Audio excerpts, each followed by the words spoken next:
13 taon akong nawala, ngunit ako'y nagbalik.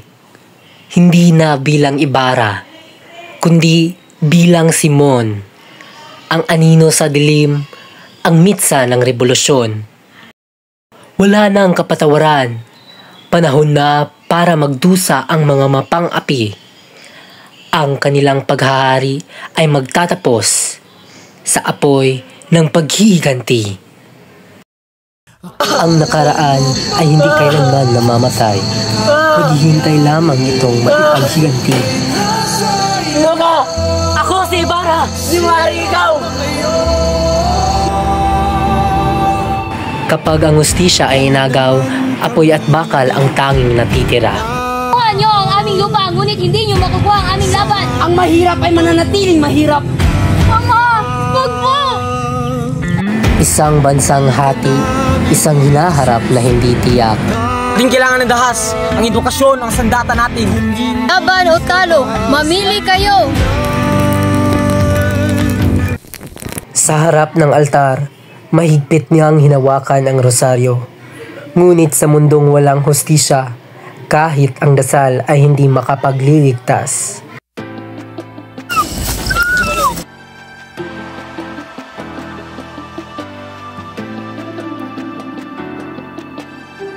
Sa isang mundong walang awa, minsan, ang tanging kalayaan ay ang pagpili kung paano matatapos ang lahat.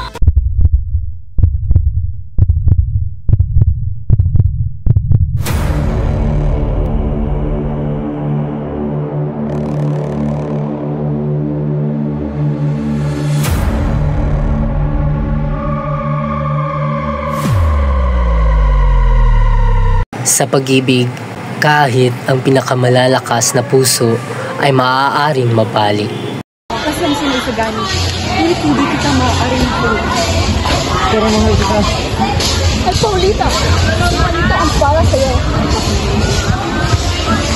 Isang pag-ibig na hindi itinulak ng damdamin, kundi ng kasakiman, na buo hindi sa tunay na pagmamahal, kundi sa paghahangad ng yaman at kapangyarihan.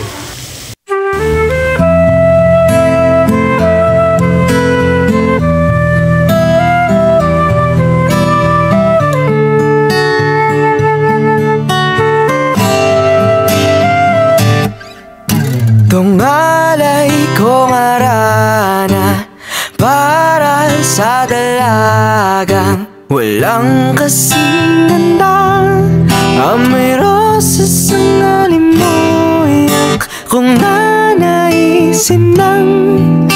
Tadhanang mapalin lang, di hahayaan mawala pa tong liham ng maasang mata mong makabasa. Handang gawin lahat, maging pamilya'y hilikawan na yan lang nakagaman ng wagas na pagkamanghang. Hiling ka lang naman na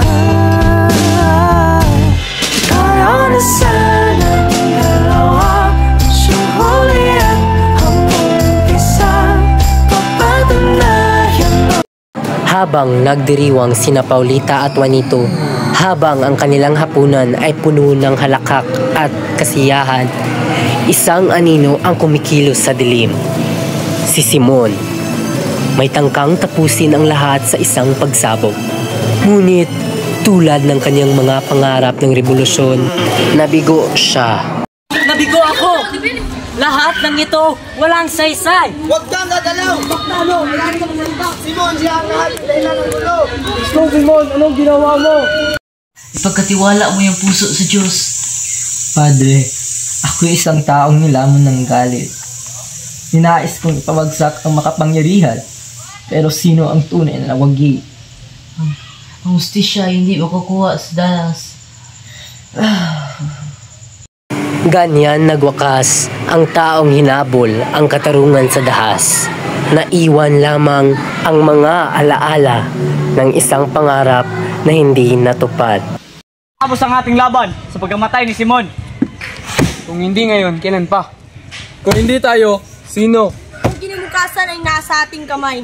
Para kay Simon, para sa bayan. Ang laban ay hindi lang para sa kalye o sa sandata, pati na rin sa negosyo at ekonomiya. Ngunit anong halaga ng revolusyon kung magdudulot lang ito ng kaguluhan? Ang salaysay ay sinulat ng nanalo, kaya sino ang tunay na bayani? Kung ganoon, tayo ang gagawa sa ating sariling kasaysayan. El filibusterismo, kailanman hindi mamamatay ang revolusyon. Tungalay kong arana para sa dalagang walang kasing ganda. Amoy rosas ang alimoyak kung nanaisin ng tadhanang mapanlin lang. Di hahayaan mawala pa tong liham na umaasang mata mong makabasa. Handang gawin lahat, maging pamilya'y hilikawan na yan lang nakadaman ng wagas na pagkamangha. Hiling ka lang naman na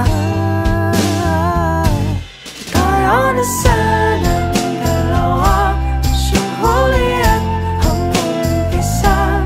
Papatunayan ang unang pag-ibig ay di mawawalan. Nakailang tula na, ba't tila di napupunan ang tao